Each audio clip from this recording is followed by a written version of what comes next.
Here we are, guys, at 221B Dirt Seat Street, or as we call it, the Desk of the Scribe. And if you don't know, you should. Last night, SICW had a big wrestling event at the Swansea Firehouse. And of course, we had to go. And on the advice of our good friend Mahler McDarby, we're going to put together our 5 favorite moments at that event. Now, this will not be any ranking. I don't hold one over the other. It's simply 5 favorites. So don't get mad at me if you're not on the list, and don't get mad at me if you don't like your number. At any rate, let's go.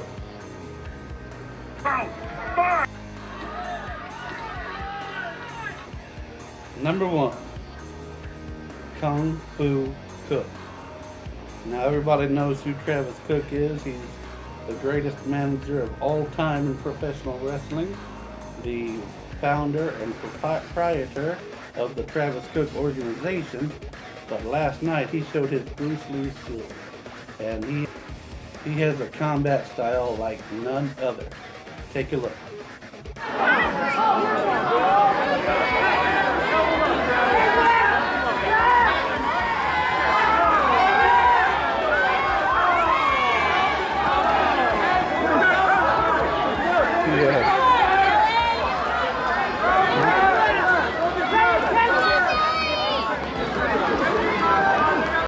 Number 2, the Butcher Damian Blade and King.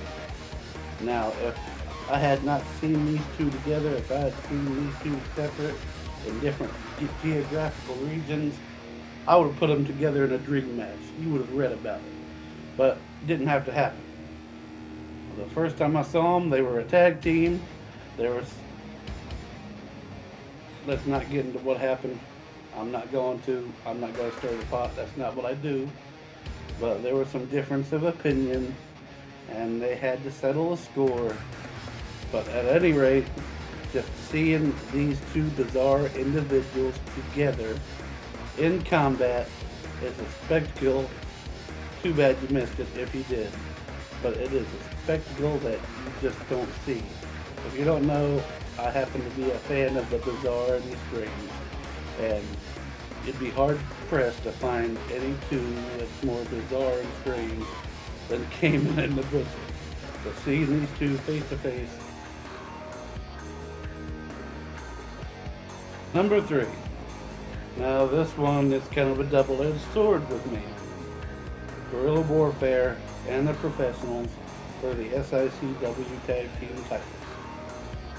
Now they both got pretty good fan base. They are top teams in the Midwest. I was pretty perplexed on who to side with on this one. I just couldn't. I could not pick a side. I was going completely neutral. And guess what? I didn't have to. Double DQ, no winner. There's no number 1, number 2. They're simply 2 of the greatest tag teams in wrestling history, period. Oh! Will you stop?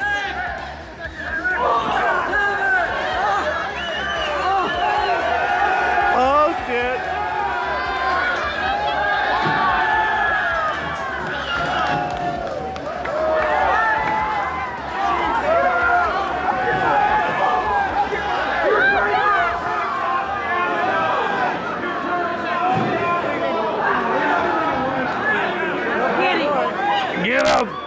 Get him! Number 4. I've been hearing a long time about Attila Khan has this fork he uses. I've never seen it. As far as I'm concerned, he is fair and square in every single thing that he does. But last night, no disqualification. It was like a scene in a monster movie. You could see him. He had Flash Flanagan down. I'm pretty sure Flash was whimpering a little bit, and then just like a monster movie, he just slowly pulls out this fork, and he gets this maniacal look on his face right before he starts handing out misery. I love that. That was awesome. Keep up the good work, sir. Yes, they do want to watch me.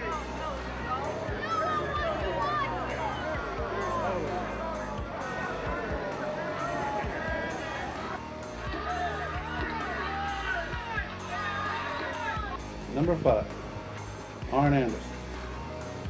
Now, if you don't know, the Four Horsemen were in the building, and as usual, when there's a legend in the house or legends, they get in the ring and they give a public service announcement. They address the fans, the wrestlers, anybody within earshot, and they give you a piece of their mind. Arn Anderson. If you don't know, I am a huge fan of Arn Anderson. He's a guy I looked up to growing up. He gave a lot of life lessons in his in-ring speeches, and they really struck a chord with me. I would say, when it comes to work ethic, I learned a lot from Arn Anderson. I've been a huge fan of his all my life. So as I'm getting some footage of the Four Horsemen giving their address, and of course there's people running around, and I've got this ring post in my way, and I'm not exactly going to get Arn Anderson's face, but I've got him in the shot, sort of.